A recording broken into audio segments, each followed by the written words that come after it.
ચૂંટણીનું પરિણામ એ માત્ર કોણ જીત્યું અને કોણ હાર્યું એની વાત નથી, એનાથી ઘણું વધારે છે. એ તો શાસન માટે લોકો દ્વારા મોકલાયેલો એક ડેટા છે, એક સંદેશ, અને એ સંદેશને સમજવું, એનું વિશ્લેષણ કરવું, એ જ તો લોકશાહીની સાચી કસોટી છે. તો આજે આપણે કોઈ રાજકીય પક્ષની વાત નથી કરવાના. આપણે ગુજરાતના વાગરા મત વિસ્તારના જનાદેશનું એકદમ ઊંડાણપૂર્વક વિશ્લેષણ કરીશું. એ સમજવાની કોશિશ કરીશું કે આ આંકડાઓ વાગરાના લોકોની આશાઓ અને એમની ફરિયાદો વિશે શું કહી રહ્યા છે. આ કોઈ એક બેઠકની હાર-જીતની કહાની નથી. આ તો જનસેવાનો પાયો કેવી રીતે મજબૂત બને એનો એક પ્રયાસ છે. તો આ આખી વાતને આપણે કેવી રીતે સમજીશું? જો આપણે એકદમ પદ્ધતિસર આગળ વધીશું. સૌથી પહેલાં આપણે વાગરાની જમીન અને ત્યાંના લોકોની નાળ પકડીશું. પછી ચૂંટણીના આંકડાઓને જોઈશું, પણ એને ખાલી નંબર તરીકે નહીં, એક આખી વાર્તા તરીકે. એ પછી આપણે એ કારણો શોધીશું કે આ પરિણામ કેમ આવ્યું, અને સૌથી અગત્યનું, લોકોની ફરિયાદોને ધ્યાનથી સાંભળીશું. અને છેલ્લે આ બધા વિશ્લેષણના આધારે જનસેવા માટે એક નક્કર બ્લુપ્રિન્ટ કેવી રીતે બની શકે એ જોઈશું. કારણ કે યાદ રાખજો, શાસન એ કોઈ સત્તા નથી, એ તો લોકોનો એક પવિત્ર વિશ્વાસ છે.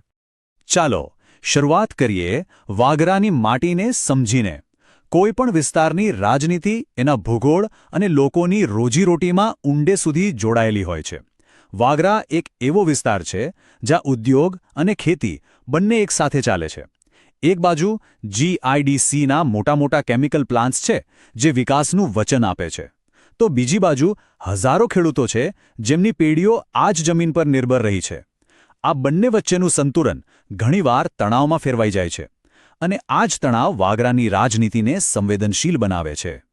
નકશા પર જુઓ, ભરૂચ જિલ્લામાં આવેલું વાગરા ઔદ્યોગિક કોરિડોર પર હોવાથી આર્થિક રીતે બહુ મહત્વનું છે, પણ આ જ કારણથી અહીં પર્યાવરણ અને સમાજને લગતા પડકારો પણ ઊભા થયા છે.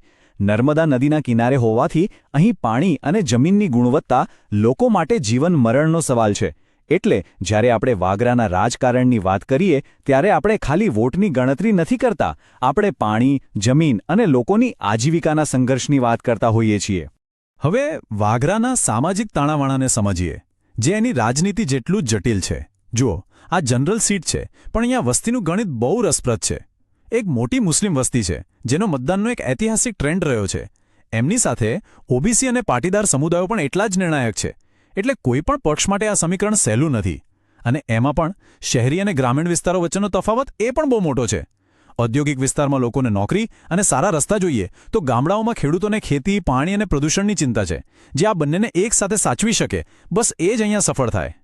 સારું, તો હવે જમીન પરની વાસ્તવિકતા પરથી આપણું ધ્યાન મતપેટીમાંથી નીકળેલા આંકડાઓ પર લાવીએ. આ આંકડાઓ 2022ના જનાદેશનો સ્પષ્ટ ચુકાદો છે. પણ એને માત્ર નંબર તરીકે ના જોશો. આ તો લોકોનો અવાજ છે. આપણે એ અવાજને ધ્યાનથી સાંભળીને સમજવાનો છે. ચાલો આ પરિણામનું વિશ્લેષણ શરૂ કરીએ. 8.4%.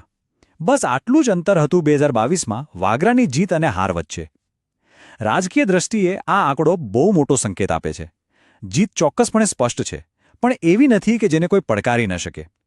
આ બતાવે છે કે મત વિસ્તારમાં હજુ પણ સ્પર્ધા માટે પૂરેપૂરી જગ્યા છે. વિચારી જુઓ, જો 10માંથી ફક્ત એક મતદાતાનું મન બદલાય તો પરિણામ કંઈક બીજું જોઈ શકે. આપણું કામ એ સમજવાનું છે કે આ 8.4% લોકોએ એકતરફી નિર્ણય કેમ લીધો અને બાકીના લોકોએ વિરોધમાં કેમ મત આપ્યો. આ ચાર્ટ જુઓ, આખી વાર્તા એકદમ સાફ થઈ જશે. ભારતીય જનતા પાર્ટીને મળ્યા 51.8% મત, જે બહુમતી કરતાં સહેજ વધારે છે. આ એક મજબૂત પ્રદર્શન કહેવાય. પણ બીજી તરફ ભારતીય રાષ્ટ્રીય કોંગ્રેસને પણ 43.4% મત મળ્યા છે. આનો સીધો અર્થ એ છે કે વિપક્ષનો પણ એક મજબૂત જનાધાર છે. અહીં કોઈ એકતરફી લહેર નહોતી. લગભગ 95% મત આ બે મુખ્ય પક્ષો વચ્ચે જ વહેંચાઈ ગયા. મતલબ કે લડાઈ સીધી હતી અને મતદારોની પસંદગી પણ સ્પષ્ટ હતી. આ ટેબલ આખા વિશ્લેષણનું કેન્દ્ર છે. જુઓ, 2022નું પરિણામ કોઈ અચાનક બનેલી ઘટના નથી. એની પાછળ એક લાંબો રાજકીય ઇતિહાસ છે. 1995થી લઈને અત્યાર સુધીની 7 ચૂંટણીઓ જુઓ. 1998, 2002 અને 2007માં કોંગ્રેસ જીતી, જ્યારે 1995, 2012, 2017 અને 2022માં ભાજપ. સત્તા અહીં વારંવાર બદલાઈ છે. આ શું સાબિત કરે છે? એ જ કે વાગરા એક સ્વિંગ સીટ છે. અહીંના મતદારો કોઈ એક પક્ષ સાથે બંધાયેલા નથી. એ મુદ્દાઓ અને ઉમેદવારના કામના આધારે પોતાનો નિર્ણય લે છે. અને મતદાનની ટકાવારી પણ 70%થી ઉપર રહી છે, જે બતાવે છે કે અહીંના લોકો રાજકીય રીતે કેટલા જાગૃત છે. આપણે જોયું કે શું થયું, પણ હવે સૌથી મોટો સવાલ, આવું કેમ થયું? હવે આપણે આંકડાઓની નીચે જોઈશું, એ કારણોને શોધીશું જેણે આ પરિણામને જન્મ આપ્યો. પણ આ વિશ્લેષણ કરતા પહેલાં એક વાત સમજવી બહુ જરૂરી છે. આપણું બંધારણ દરેક નાગરિકને ગૌરવ સાથે જીવવાનો અને પોતાના વિચારોને જવાબદારીપૂર્વક વ્યક્ત કરવાનો અધિકાર આપે છે. આ જે મતો છે એ કોઈ આંકડા નથી, એ દરેક નાગરિકનો અવાજ છે. અને એ અવાજને માન આપવું, એને સમજવું એ આપણી સૌની ફરજ છે. આ ટાઈમલાઈન સ્વિંગ સીટની વાતને એકદમ સ્પષ્ટ કરી દે છે. અહીં સત્તા કોઈનો કાયમી વારસો નથી, એ દરેક ચૂંટણીમાં મહેનત કરીને ફરીથી જીતવી પડે છે. 90ના દાયકાના અંતમાં અને 2000ના દાયકાની શરૂઆતમાં કોંગ્રેસનો દબદબો હતો, પણ 2012થી ભાજપે સતત 3 વાર જીત મેળવી છે. આ ફેરફાર પાછળ રાજ્ય અને રાષ્ટ્રના રાજકીય પ્રવાહો, સ્થાનિક મુદ્દાઓ અને બંને પક્ષોની સંગઠન શક્તિમાં આવેલા બદલાવ જેવા ઘણા કારણો હોઈ શકે છે. આ ઇતિહાસ દરેક ઉમેદવાર માટે એક શીખ છે કે જનતાના નિર્ણયને ક્યારેય હળવાશથી ના લેવો જોઈએ. ચૂંટણીનું પરિણામ ખાલી ઉમેદવાર પર આધાર નથી રાખતું, એની પાછળ પાર્ટીનું આખું સંગઠન કામ કરતું હોય છે.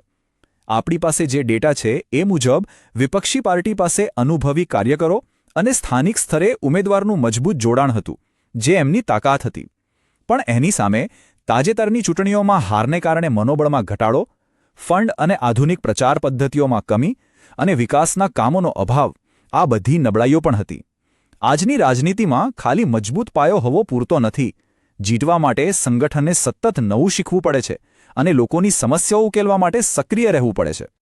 અત્યાર સુધી આપણે પક્ષો અને આંકડાઓની વાત કરી, પણ હવે આપણે આ વિશ્લેષણના સૌથી મહત્વના ભાગ પર આવીએ છીએ, લોકોનો અવાજ. કારણ કે સાચી રાજનીતિ એસી ઓફિસોમાં નહીં, પણ ગામડાઓની ગલીઓ અને ખેતરોમાં થાય છે.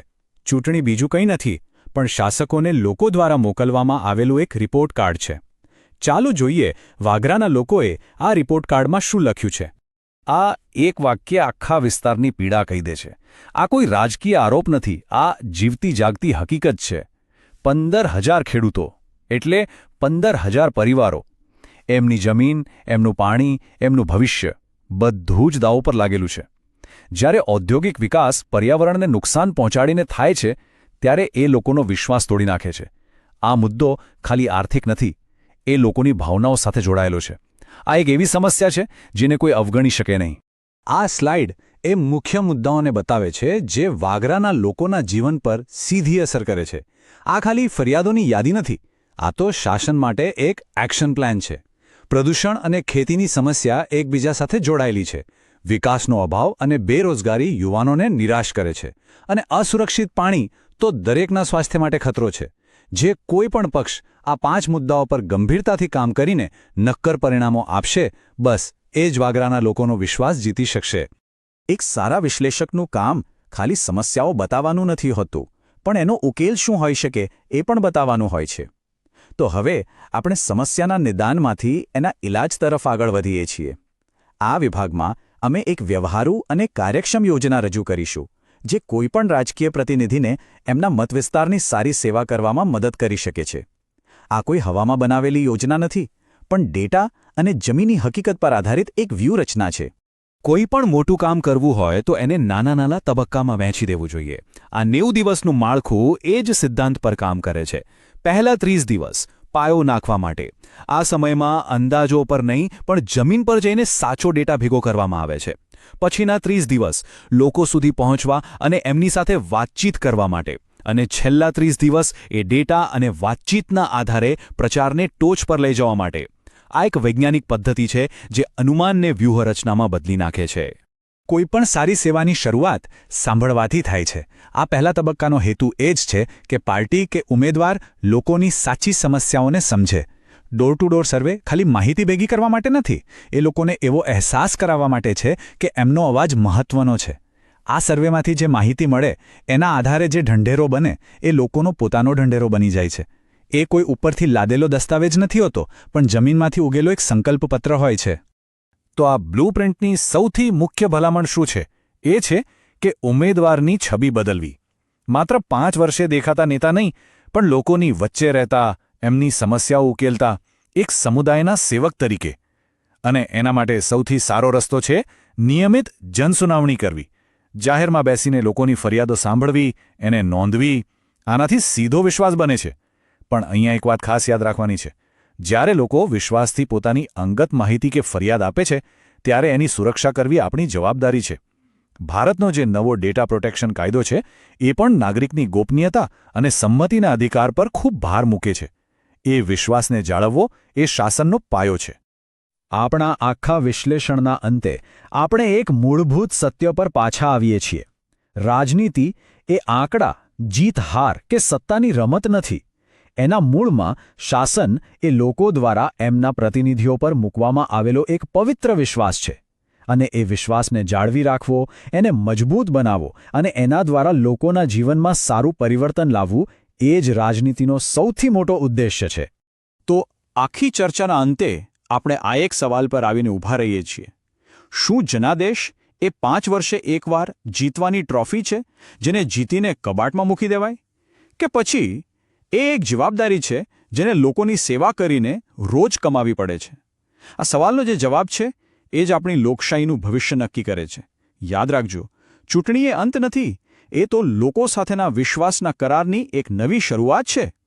જો તમે જનકેન્દ્રિત નેતા બનવા અને તમારા મત વિસ્તારનો ઉત્કર્ષ કરવા માંગતા હો, તો blueprintstrategies.ai પર mgr@blueprintstrategies.ai પર સંપર્ક કરો અથવા 08042041602 પર કોલ કરો. રાજનીતિથી પરનો ઉદ્દેશ્ય.